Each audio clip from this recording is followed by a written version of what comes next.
The bridge of the UHS Penitence was quiet.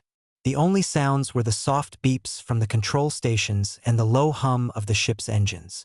Admiral Lee sat in his command chair. He was a man in his 50s with a tired face and gray hair. He looked at the main screen.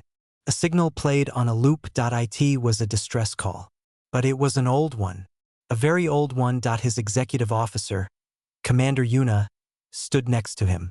She was younger, with sharp eyes that studied every detail on her datapad. "The signal is undeniable, Admiral," she said. "It uses a pre-FTL communication protocol. Earth origin, late 21st century. The encryption key is homebound." Lee leaned forward. Homebound. The word felt heavy in his mouth. It was from a time before humanity sailed the stars. A time before the Galactic Concordance. A time before the Revenant fleet. "Where is it coming from?" Lee asked. Yuna tapped her pad. A star map appeared on the screen. It zoomed in on a sector at the edge of explored space. The label read, Gamma Caribou System. A cold feeling settled in Lee's stomach. Every officer on the bridge seemed to feel it too. The quiet got deeper. "Gamma Caribous is a silent zone," Ensign Min said from the navigation station. His voice was young, barely hiding his nerves. "By the Concordance Treaty, Article 7, no vessel is to enter. The spatial anomalies are rated catastrophic. It's a graveyard." "We know what it is, Ensign," Lee said, his voice calm but firm. He kept looking at the map. A graveyard. That was the official story. "The content of the signal," Yuna said. She took a breath. "It's audio only. A single phrase. In Korean." She tapped a command. The bridge speakers crackled with static. Then a voice came through. It was small. It was the voice of a child. "Please come." Silence. Then it repeated. "Please come." The words hung in the air. They were simple. They were a request, not a demand. They cut through the military silence of the bridge more sharply than any alarm. "Play it again," Lee said. The child's voice filled the room once more. "Please come." Analysis of the vocal pattern suggests it is not a recording from the era of the signal's technology, Yuna reported, her professional tone barely covering her unease. "This is a contemporary voice using ancient equipment. Someone is alive out there, in the silent zone, and they are asking for us specifically by using our oldest codes." Lee stood up. He walked to the main screen, looking at the swirling nebula that marked the Gamma Caribou sector. "A place of death, calling with a child's voice for help. Open a channel to Concordance Command," Lee ordered. The communication officer worked quickly. "Channel open, sir." A holographic figure appeared on the bridge. It was an alien, a Teleran, its feathery head crest twitching slightly. "Admiral Lee, you are contacting us regarding the anomaly." "It's a distress signal, Ambassador," Lee stated. "From Gamma Caribous, a human child." The Teleran's large eyes blinked slowly. "Gamma Caribous is a forbidden sector. The gravitational tides and quantum fractures make navigation impossible. The historical risks are significant. The Concordance cannot authorize a rescue mission. The cost would be too great. You're refusing to send aid?" Yuna asked, her composure slipping for a second.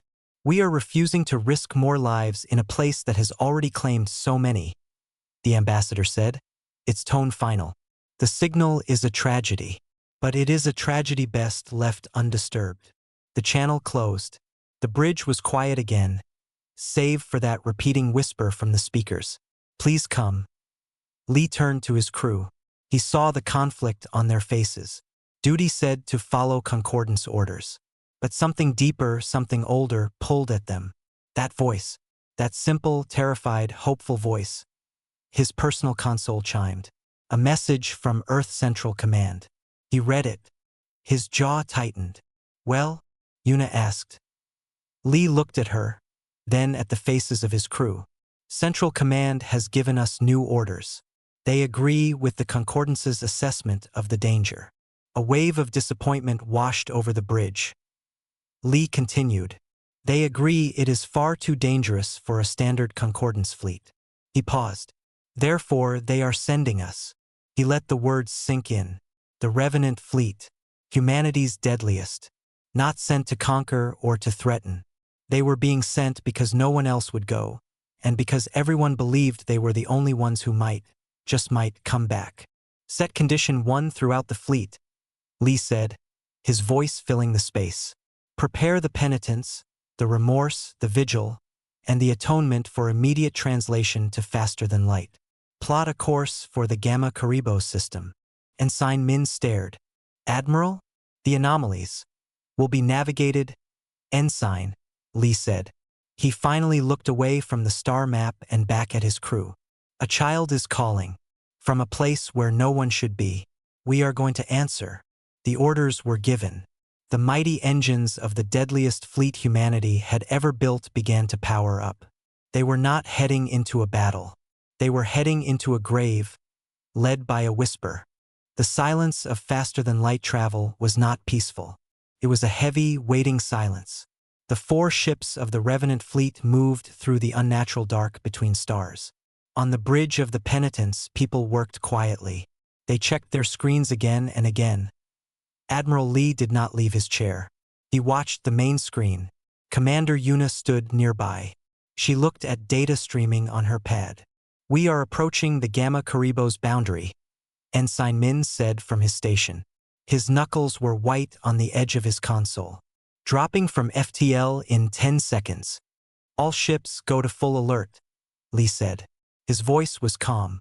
Shields to maximum. Prepare for severe spatial disturbance. The stars on the screen stopped being long lines of light. They became normal stars again. And right in front of the fleet was the silent zone. It was not empty space. It was a storm. A giant nebula filled the view. It was not beautiful. Its colors were sickly greens and bruised purples. Lightning that was not lightning flashed inside it. This was not a place for life. This was a place where physics was broken. Reading massive gravitational waves, Yuna said. Her eyes were fixed on her instruments. Quantum shear forces along our port side. It's like the space here is torn. Helm, take us in slow, Lee ordered. 1/4 power. Formation Delta. The ships moved forward. The penitence led the way. The smaller ships, Remorse, Vigil, and Atonement, flew close behind in a tight diamond shape. As soon as they entered the nebula's outer cloud, the ship shook. It was a deep, groaning shake from the hull. Shields are holding at 80%. A tactical officer named Jay reported. He was a serious man with a scar above his eyebrow. But the energy drain is constant. This isn't a natural phenomenon, Admiral. Lee nodded slowly. He had seen this before. A long time ago. Scan for weapon signatures. Residual energy patterns. Yuna worked her console. Confirmed. The quantum fractures. They have a pattern. The decay signatures match matter disruptor technology. First-generation human singularity bombs. She looked up, her face pale. This isn't just a dangerous place. This is a battlefield. A very, very old one. The words landed on the bridge like a physical weight. Everyone knew the official history. Humanity's early starfaring days were turbulent.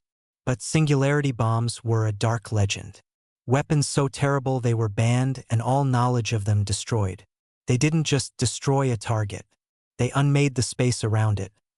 And here they were, flying through the scars. Ensign Min guided the ship around a swirling vortex of distorted light. It's a maze, he whispered. The safe path it's almost intentional. Like a path through a minefield that was left open. Lee's eyes narrowed. He was thinking the same thing. Follow the path, Ensign. But be ready. The deeper they went, the worse it became. On the screens, they saw chunks of metal. Not ships, but pieces of structures too big to understand. Twisted and blackened.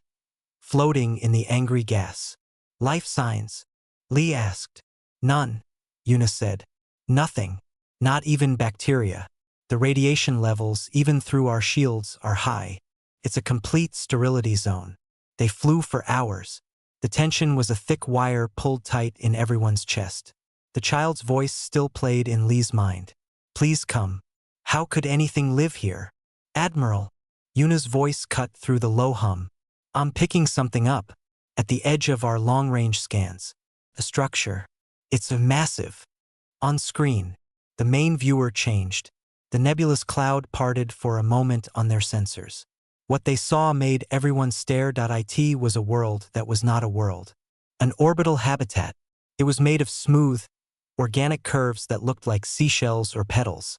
But it was the size of a small moon. And it was dead. A huge, gaping hole was torn in its side. The edges of the hole were melted and twisted. Lightless, cold, it tumbled slowly in the void. Gods. Ensign Min breathed. And the signal? Lee asked, his voice hard. Yuna nodded. It's coming from there. From inside that wreck. As they got closer, details became clear. The design was utterly alien. Nothing in the concordance databases matched it. It was beautiful even in its destruction. The damage was not from age or accident. It was a violent, brutal wound. Energy spike. Jay shouted from the carcass of the giant structure. A piece broke free. It was small. It shot toward them. Target locked. Jay said, his hands flying over his weapons panel. Hold fire. Lee barked. Magnify. The object was not a weapon. It was a pod. A smooth, teardrop-shaped life pod. It glowed with a soft, internal green light. It moved with purpose, weaving through the debris field straight for the penitents. It's on an intercept course. It's docking with us, Yuna said, disbelief in her voice. It's using a standard emergency docking protocol. A 400-year-old human protocol. The pod connected to the penitence's main airlock with a gentle thud that echoed through the ship. The bridge was completely silent. They had found the source of the signal. It was not coming from the dead giant. It had come from this small, living pod that had been hiding inside it. Lee stood up. He looked at Jay, his tactical officer. Assemble a security team. Full quarantine protocols. I want you and Commander Yuna to go down there. He then looked at Yuna. Find out what or who is in that pod. As they moved to leave, Ensign Min turned from his station. His young face was full of confusion and fear. Admiral? What is this place? What really happened here? Lee looked back at the main screen, at the horrific, beautiful ruin filling the view. The scars of old weapons all around it. That, Lee said, his voice very tired, is what we are here to remember. He did not explain what he meant. He just watched the airlock status light blink from red to green. The airlock corridor was cold and bright. Commander Yuna stood beside Officer J. They both wore white protective suits. Their helmets were on. A medical officer, Hannah, stood with them. She held a small scanner. Four security officers stood behind them with weapons ready. The weapons were not raised, but everyone was tense. The outer door was sealed. The pod was on the other side. The light above the door was green. The air was safe, but no one felt safe. Jay looked at Yuna. She gave a small nod. He tapped the control panel. The heavy door hissed and slid open. The pod sat in the middle of the recovery bay. It was not metal. It looked like it was grown, not built. The surface was smooth like a pearl. A soft green light pulsed inside it, like a slow heartbeat. It was beautiful. It was utterly strange. No external markings, Jay said. His voice was flat in the helmet speakers. No visible weapons. Scans show one life sign inside. Small. Humanoid. Hannah stepped forward. Her scanner held out. Vital signs are stable. Deep hibernation cycle. The pod's atmosphere is nitrogen-oxygen mix. It's safe. Open it, Yuna said. Jay moved to the side of the pod. He ran his gloved hands over the surface, looking for a seam, a latch, anything. As his hand touched a certain spot, the pod reacted. The light pulsed faster. A line appeared on its surface. It grew into a crack. Then the top of the pod split open. It peeled back like the petals of a flower. A soft, misty cold air drifted out. Inside, nestled in a soft, fibrous material, was a child. Yuna felt her breath catch. The child was small. She looked like a girl, maybe 8 or 9 years old in human terms. But she was not human. Her skin had a faint, opalescent shimmer. Her hair was fine and white, like silk. She had 2 delicate, fin-like structures where a human's ears would be. She wore a simple, silvery suit. She was perfectly still, her eyes closed. "She's beautiful," Hannah whispered, forgetting protocol. "Scan her," Una said, forcing herself to focus. Hannah moved the scanner over the sleeping form. "She's in perfect health. The pod was feeding her nutrients. The hibernation is chemical-induced. I can administer a counteragent." "Do it," Una said. She looked at Jay. "Stand by. We don't know how she will wake up." Hannah took a small injector from her kit. She leaned into the pod and pressed it gently against the child's neck. There was a soft hiss. For a moment, nothing happened. Then the child took a deep, shuddering breath. Her eyelids fluttered. Everyone took a step back. The security officers stiffened. The child's eyes opened. They were large and dark, but not black. They were a deep, swirling violet. She blinked, confused. She looked up at the bright lights, at the figures in white suits surrounding her. She saw the weapons. Fear filled her eyes, pure animal fear.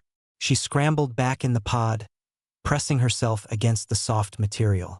She made a sound. It was a high, melodic warble. It was not a scream. It was a song of terror. "She's terrified," Hannah said. She slowly took off her helmet. Her own face, human and kind, was now visible. She held up her empty hands. "It's okay," she said softly, though she knew the child couldn't understand. "You're safe." The child stared at Hannah's face. Her rapid, panicked breaths slowed a little. Her eyes darted from Hannah to Una to Jay. Una slowly removed her own helmet. Jay did the same. The child looked at their human faces. The fear was still there, but it was mixed with confusion. She looked around the stark, gray bay. This was not her home. She spoke again. Her voice was like water over stones. It was a question. "The translator is working," Una said, tapping her wrist unit. "It's analyzing. The language is complex, tonal, layered." The child spoke once more, a shorter phrase. The wrist computer beeped. Words appeared on Una's tiny screen. "Where's the garden?" Una read the words. She felt a deep, cold sadness. She looked at the child. Tell her she is on a ship. A human ship. We found her." Una's unit translated her words. They came out as clumsy, flat sounds. The child's violet eyes widened. She understood the word human. Her reaction was not relief. It was a deeper, more profound shock. She shook her head slowly.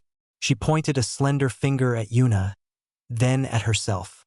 She asked another question. The translator worked. "You are the silent ones. Where are my people?" The song is gone.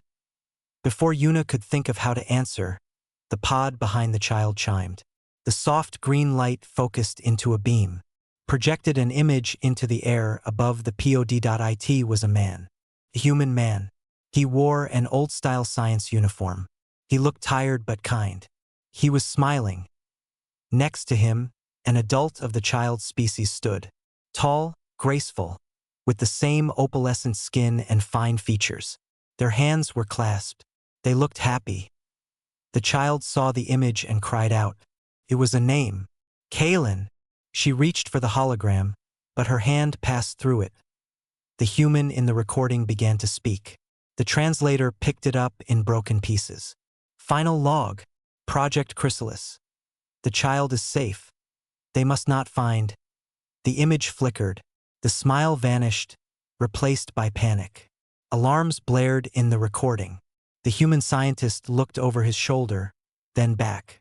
His face was full of sorrow and urgency. The failsafe is active. If you are hearing this, the garden has fallen. Protect her. Remember what we... A flash of blinding white light filled the recording from its edges. The scientist threw himself over the pod.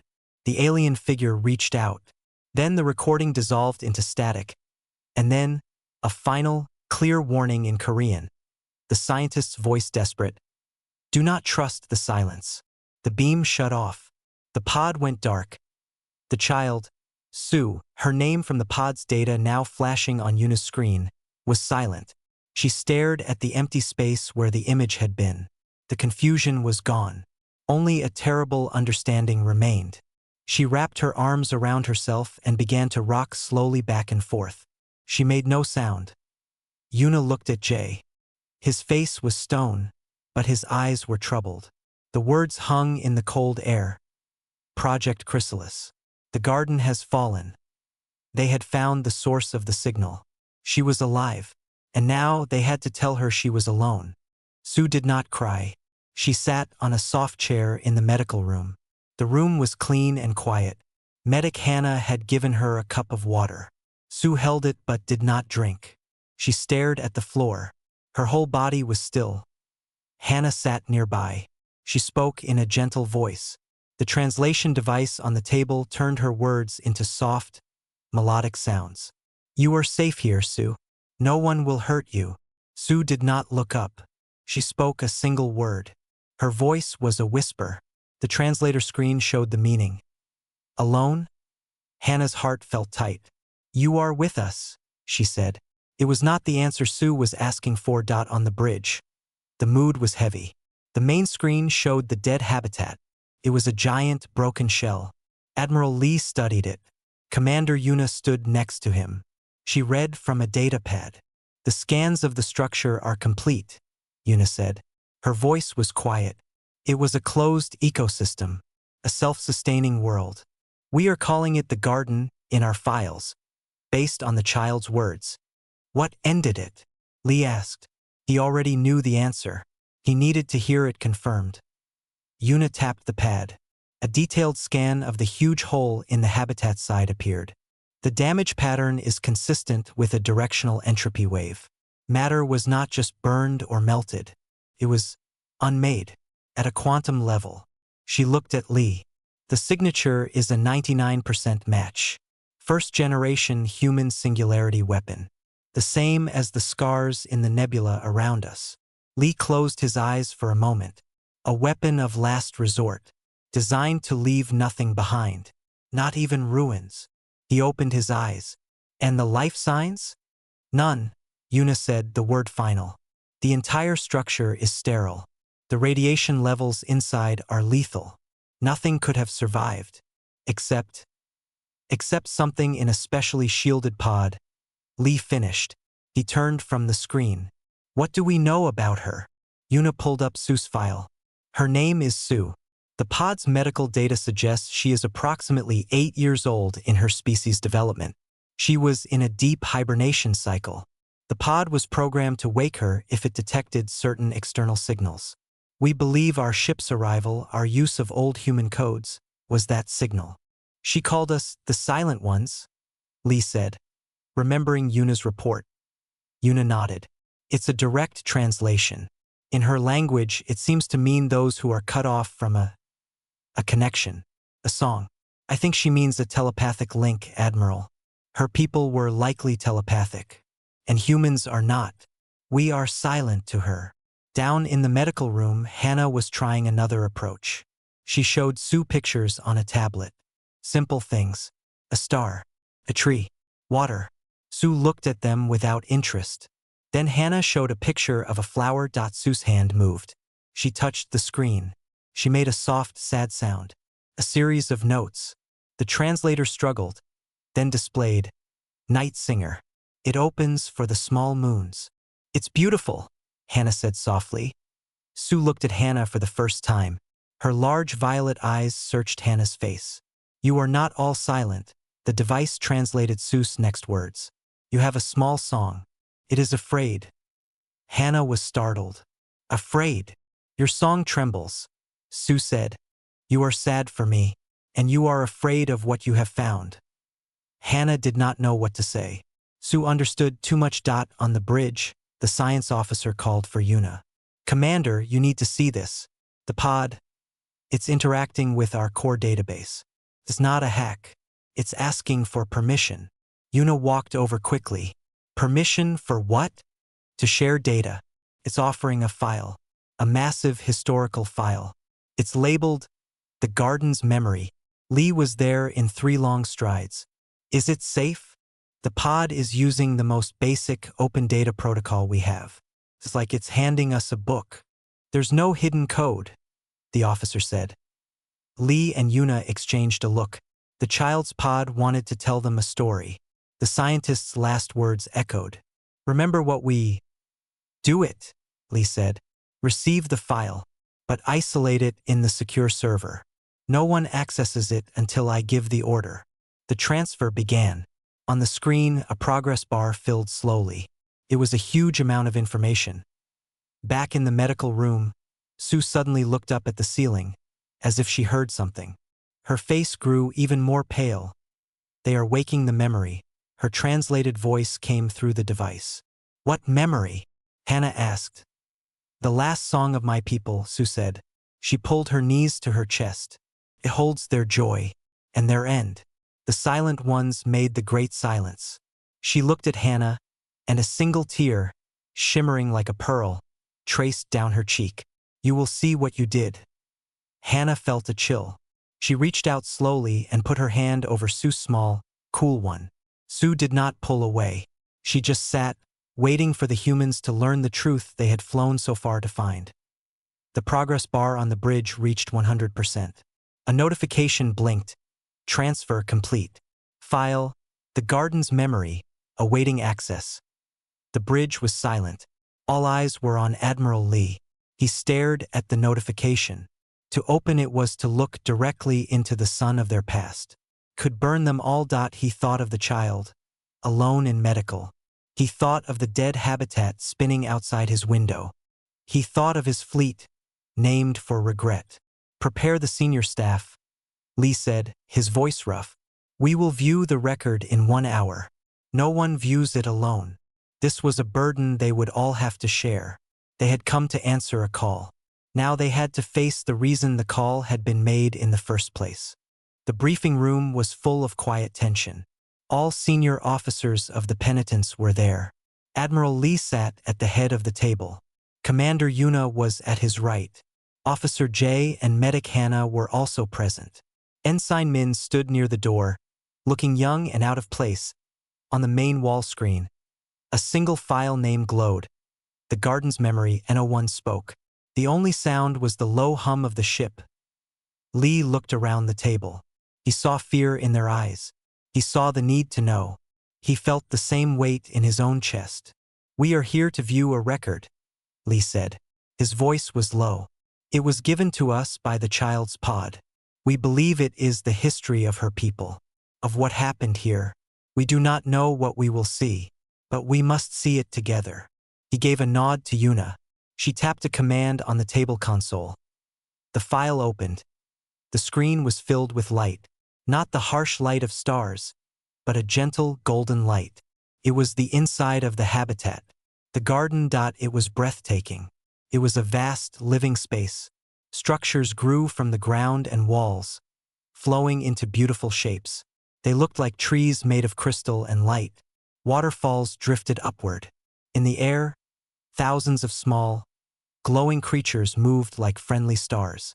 The air itself seemed to shimmer with quiet, harmonious sound. Figures walked below. Seuss people. They were tall and graceful. They moved slowly. They touched the flowing plants. They did not speak with mouths. They would look at each other, and a soft glow would pass between them. A shared thought, a shared feeling. The record had no human narration. It did not need it. The feeling of peace was overwhelming. It was a world of perfect understanding. No loneliness. No lies. On the screen, a group of the aliens gathered. They joined hands. A visible wave of light pulsed out from them. Where it touched, plants bloomed with incredible speed, bursting with color. They were not just living there. They were singing the garden into being. Together. Ensign Min whispered, "It's beautiful." Then, the scene changed. A new, harsh shape appeared in the garden. A human ship. It was an old design, blocky and gray. It landed in a clearing. The aliens did not run. They approached with curiosity. They welcomed the visitors.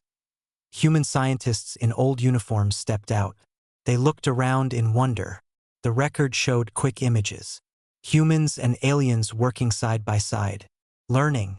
The aliens showed the humans how they grew food, how they shared thoughts. They opened their world completely. One human scientist was featured often. He was the man from the pod's recording. His name tag read, Dr. Kim. He smiled more than the others. He formed a close bond with one alien in particular, the adult from the recording. Their name was Kalen. Dr. Kim and Kalen were often shown together. Kim would point to things, saying words. Kalen would glow softly, sharing the concept directly. They were building a bridge between two different kinds of minds. Then, the images turned darker. The color drained from them. The scene was a human command room, built in a hidden part of the garden. Dr. Kim was there, but he was not smiling. He was arguing with a man in a military uniform. The military man's face was hard. Text from the alien record translated his words at the bottom of the screen. Their unity is a threat, Dr. Kim. A species that thinks as one. They could overpower us in an instant. They could reshape human thought. Project Chrysalis must move to the containment phase. Dr. Kim was angry. Containment? They've done nothing but help us. Chrysalis was meant for cultural exchange. It was meant for human security, the military man said. We will study their telepathic core. We will learn to block it, to control it, for our protection. The aliens, of course, had sensed this. The record showed Kalen and others. Their glow dimmed with sadness and confusion. They sent a new, powerful telepathic signal. Not an attack. It was an invitation. Plea. The translation scrolled, We feel your fear. Do not hide in silence. Let us understand it together.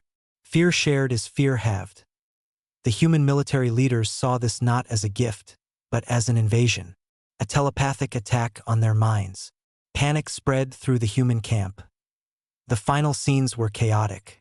Alarms blared on the human ships. The military man shouted orders. Dr. Kim was fighting his way to a lab, to a special pod. On the screen, a weapon was armed. A singularity bomb. Kalen and the elders stood in the center of the garden. They did not fight. They joined hands one last time. They directed all their energy, not at the humans but outward. A protective shell of light wrapped around a small part of the garden. A nursery. Dr. Kim reached the pod. It was small for a child. He placed a sleeping Sue inside. Kalen appeared, their form flickering with grief. They touched the pod, imparting one last, gentle song into its systems. The garden's memory. Then, Kalen looked at Kim and sent a final, clear thought in human words. Save her. Make them remember. Dr. Kim sealed the pod. He activated its hiding protocol. As he did, the military man's voice came over the comms. The asset is too great a risk. All traces must be erased. Detonate the weapon. Dr. Kim looked at the pod, then at the screen showing Kalen. He said, I'm sorry. Then he triggered the pod's launch just as a flash of absolute white consumed the screen. The recording ended. The briefing room was utterly silent. The golden light of the garden was gone, replaced by the cold white of the room lights. Hannah was crying quietly. Ensign Min looked sick.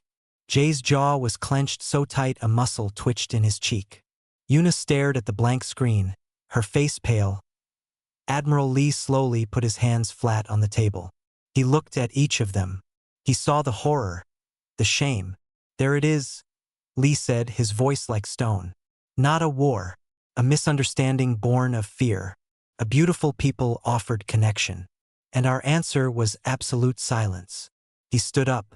This is why the Revenant fleet exists. Not because we are deadly, but because we did this. We are not guardians of the galaxy because we are strong. We are guardians because we must never, ever be this afraid again. The truth was not a weapon. It was a weight, and now they all had to carry it. News traveled fast on a starship. The mood on the penitents changed. It was no longer a mission of rescue. It was a walk through a grave they had made. People spoke in low voices. They did not look each other in the eye. Admiral Lee sat alone in his ready room. He looked at the stars outside his window. The dead habitat was out of view, but he could feel its presence. He had known pieces of this truth. The fleet's purpose was wrapped in shadows and codes. But to see it, to see the garden alive, that was different. His door chimed. "Enter." Commander Yuna walked in. Her face was serious. "The Galactic Concordance is hailing us, sir. They have reviewed the preliminary data we sent about finding the child. They have questions." Lee stood up. "Put them on the main bridge screen. I'll take it there." The bridge crew stood at attention, but their posture was stiff. On the main viewer, the image of the Teleran ambassador appeared. Next to it were holograms of other Concordance species leaders. "Admiral Lee," the Teleran began, "you have secured the life pod. This is acceptable. You will now depart the silent zone and transfer the survivor to a Concordance rehabilitation vessel." Lee stood straight.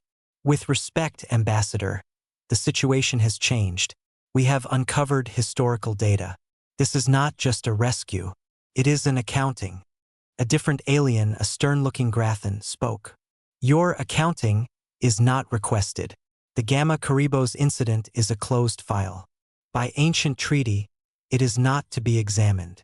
"The file was closed with lies," Lee said, his voice calm but firm.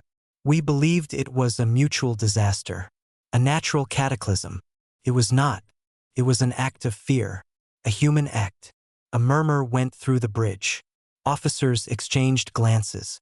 Lee was speaking the plain truth to the entire galaxy. The Teleran's crest fluttered. "These are dangerous claims, Admiral. They could destabilize relations. Humanity's place in the Concordance is built on centuries of peace."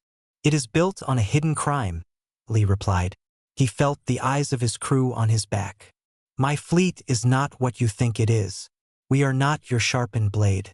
We are your reminder." He paused, then gave a command.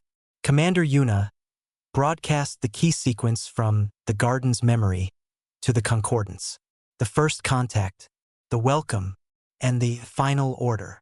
"Admiral," the Grathan protested, "do not do this." The images began to play on a split screen. The beautiful garden, the peaceful aliens, the human soldiers, the panic, the final terrible flash. When it ended, the silence from the Concordance was deep. Lee spoke into that silence. "The Revenant fleet was created by the first humans who learned the full truth. Those who refused to forget. Our ships are not named for war. The penitence, the remorse, the vigil, the atonement. We are a monument. Our mission was never to fight your wars. It was to stand guard over this secret, and to ensure that humanity's fear would never again become a galaxy's fire. We are deadly so that no one else must be." The Teleran ambassador looked shaken. "You have kept this secret for generations?" "We have carried the weight," Lee corrected. "There is a difference. We carry it so that the rest of humanity can live in the light of peace, always remembering the cost of that peace. But the child has awakened. The secret is out. The penance is now public." On the viewer, the Concordance leaders were talking quietly among themselves. The Grathan was angry. "This changes everything. Your species' judgment is in question. Your fleet must be disbanded. You must stand for galactic justice." Lee nodded slowly. "If that is the will of the Concordance, we will not resist. But understand this, our purpose remains. If you disband us, the duty will pass to others. The memory must be kept.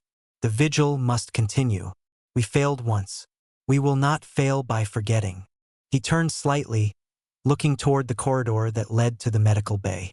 "There is one more who must speak to this." He gestured to Yuna. A moment later, the viewer's image changed. It now showed the medical room. Medic Hannah stood to the side. In the center, small and pale, was Sue. The alien leaders stared. Some had never seen her species except in the ancient, tragic record. Sue looked at the screen. She saw the strange faces. She was afraid, but she stood straight. Hannah's translation device was active. The Teleran ambassador bent its head slightly.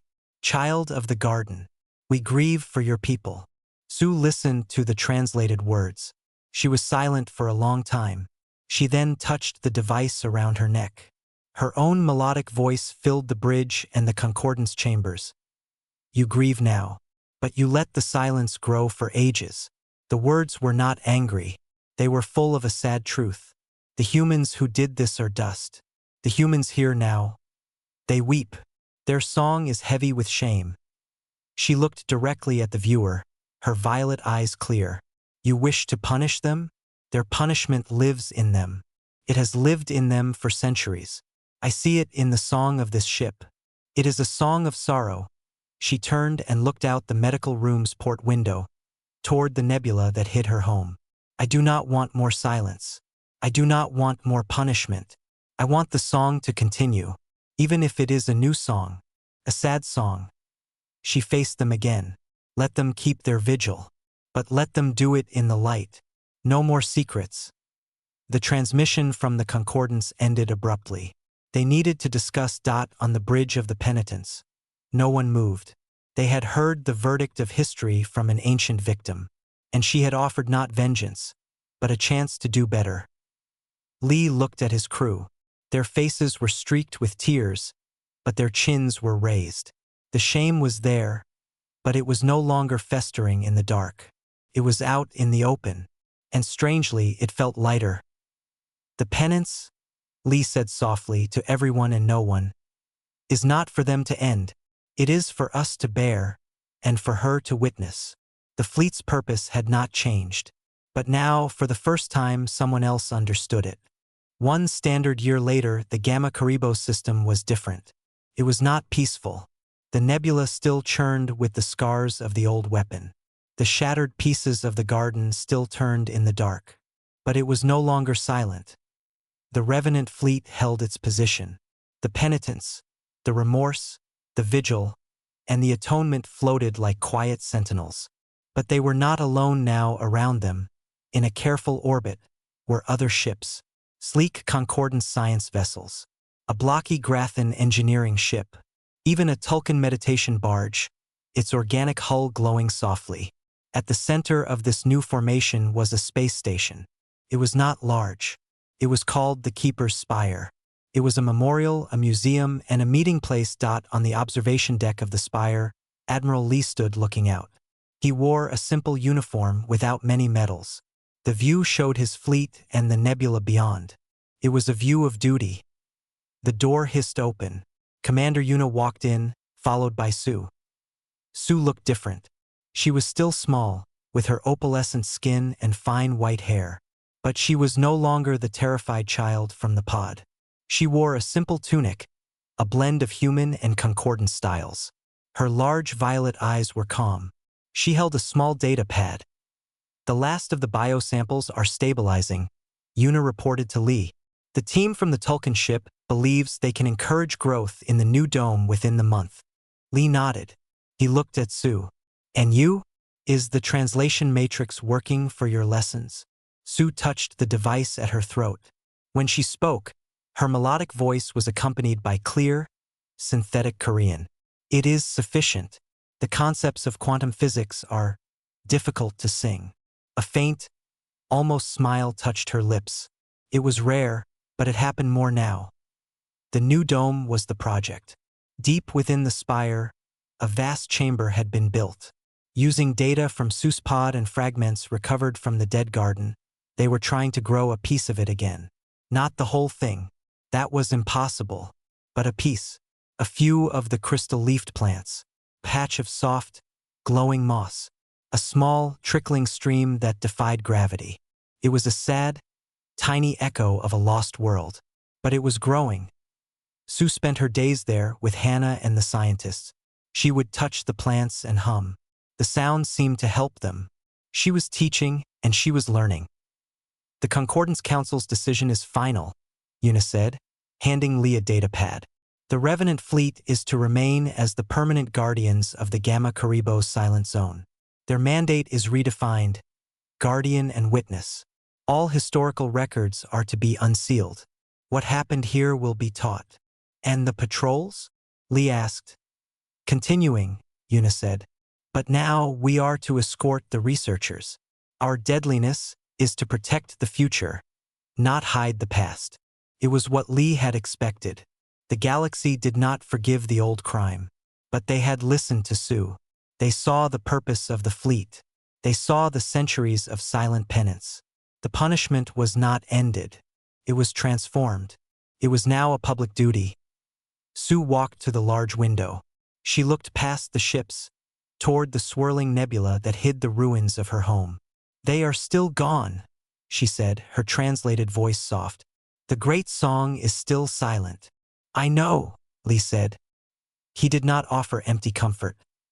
But your song is different now, Sue said, turning to him. This ship, this spire, it is not a song of hiding. It is a song of remembering. It is heavy, but it is honest. She paused. I prefer honest sadness to a quiet lie. Lee felt a deep respect for this child, older in her loss than he could ever be. What will you do, Sue? The Concordance would give you a home on any of a dozen worlds. Sue looked back at the penitents floating in the dark.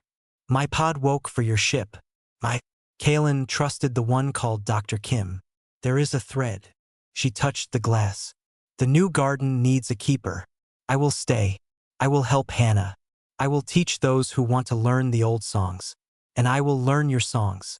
The human ones. The sad ones. And the hopeful ones. She was not moving on.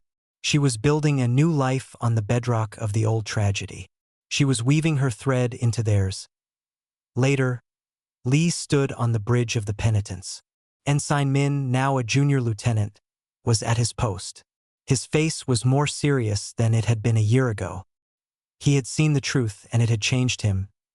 Course for the perimeter patrol is laid in, Admiral, Min said. Proceed, Lee said. The ship hummed to life.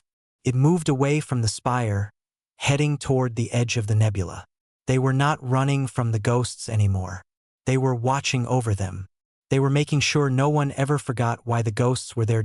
On the main screen, a message flashed from the Keeper's spire. It was from Sue. It was just 2 words in careful, typed Korean. Remember, watch. Lee looked at those words. He thought of the dead garden. He thought of the child who lived. He thought of his fleet, forever tied to this place of sorrow and slow, growing hope. Acknowledge the message, Lee said to the communications officer, and send our reply. The reply was the same, sent every day. We remember. We watch. The penitents flew on, its song a low, steady hum in the dark. It was not a happy song, but it was true. And for now, for them, that was enough. The deadliest fleet humanity had ever built was standing its watch. Not as a secret, but as a promise. And in the quiet behind them, in a dome of new growth, a child hummed an old tune, mixing it with the new.